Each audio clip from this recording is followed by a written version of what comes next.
bulunganon. Ang tawag sa manubuan ito iti sa uban uli. Muni ang tambal sa babae nga sige kabukat mga idol nga kanang tinuig na nga luy ang lawas sa babae nga sige kaibot ang buhok. Kanang gitawag tipos. Ang buhaton ninyo ani ka iti mga idol kani tantaron ra ninyo ni ugla gaud imnon. Unya ang iyang sabaw ani pula mga idol mura og pula po. Unya pinakanindot ni mga idol. Tanaw ninyo tutukan ang dahon mga idol pakita na ako sa inyo kay para makita gyud ninyo kung sa kapormado sa iyang dahon sa bulunganon. Una siya mga idol kana tutukan gyud ninyo mga idol.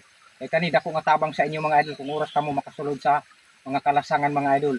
Ang humot ani mga idol mura og bayabas nga lutong arang gyud ka humot mga idol.